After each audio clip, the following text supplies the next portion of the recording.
Next है पृथ्वी के स्वरूप। आप पृथ्वी के स्वरूप पे अगर फोकस करेंगे तो देखो कहीं पठार दिख रहा है, कहीं झील हैं, कहीं सहायक नदियां हैं, नदी, डेल्टा, नदी मुहाना, वितरिका, मैदान, स्थल संधि, तट। तो स्थल संधि क्या हो जाएगा? दो स्थल के बीच का जुड़ा पाट। अब पर जल का इलाका, तो ये तो प्रायद्वीप भी तो हो गया, ठीक है, लेकिन चारों तरफ जल से घिरा तो आइलैंड हो गया, देखिए द्वीप। लेकिन ये प्रायद्वीप हो गया क्यों? क्योंकि तीन और जल से घिरा है, एक और थल से टच करते, तो इसको प्रायद्वीप पेनिनसुलर कहा गया। फिर देखो पहाड़ी का इलाका है, घाटी का इलाका, तो पृथ्वी के स्थल स्वरूप पर फोकस करने का काम करेंगे। साथ ही पृथ्वी की गतियाँ है ना, उन गतियों में अगर देखोगे तो आपको देखने को मिलेगा घूर्णन गति, परिक्रमण गति पर फोकस देखने को मिलेंगे, है ना। बोले तो रोटेशन और रिवॉल्यूशन नहीं। और तो चर्चा करते हैं पृथ्वी का स्वरूप, गतियाँ, स्थिति, समय गणना। मानव प्रारंभ से ही जिज्ञासु प्राणी रहा। सभ्यता के विकास के साथ मानव ने आसपास के पर्यावरण, पृथ्वी और आकाश के बारे में अधिक जानने का प्रयास शुरू कर दिया। याद रखिए, सभ्यता के विकास के साथ मानव ने आसपास के पर्यावरण, पृथ्वी और आकाश के बारे में अधिक जानने का प्रयास शुरू कर दिया। प्राचीन काल में समस्त ब्रह्मांड को पृथ्वी केंद्रित माना जाता था। याद रखिए क्या बोला जा रहा है?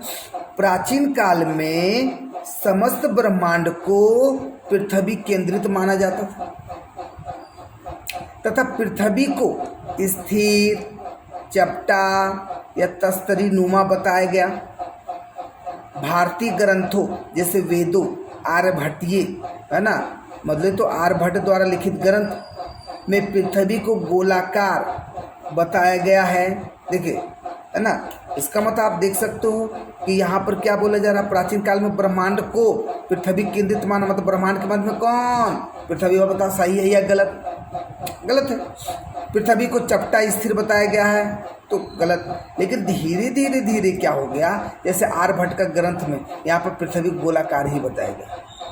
उसके महान भारतीय खगोल वैज्ञानिक आर्यभट्ट ने ही पृथ्वी को गेंद की तरह गोल बताया और अपने अक्ष पर पश्चिम दिशा से पूर्व दिशा में भ्रमण करता हुआ बताया, जिससे दिन और रात का निर्माण होता है।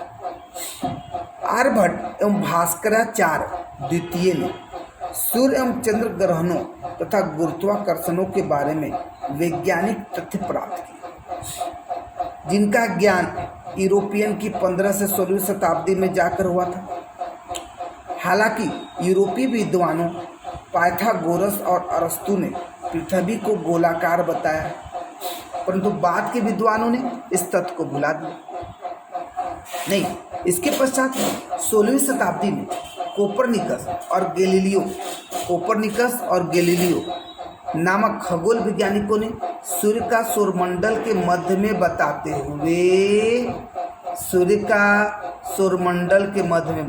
हुए पृथ्वी एवं अन्य सभी आकाशीय पिंड को बताया तथा ग्रहों की दैनिक और वार्षिक गति पश्चिम से पूर्व दिशा बताई। ठीक है। अच्छा, यह वैज्ञानिक तथ्य कि पृथ्वी गोलाकार है, स्फेरिकल इन शेप, जिसमें कई प्रमाणों द्वारा सिद्ध किया जा सकता है, जैसे ग्रहण के समय हमेशा गोल छाया या उभरना, सभी आकाशीय पिंडों का विभिन्न कोनों से गोल दिखना। देखिए क्या क्या, ग्रहण के समय गोल छाया का उभरना, आकाशीय पिंडों का विभिन्न कोनों से गोल दिखना, सभी आकाशीय पिंडों का क्षैतिज अवस्था से वक्र रेखा में आना।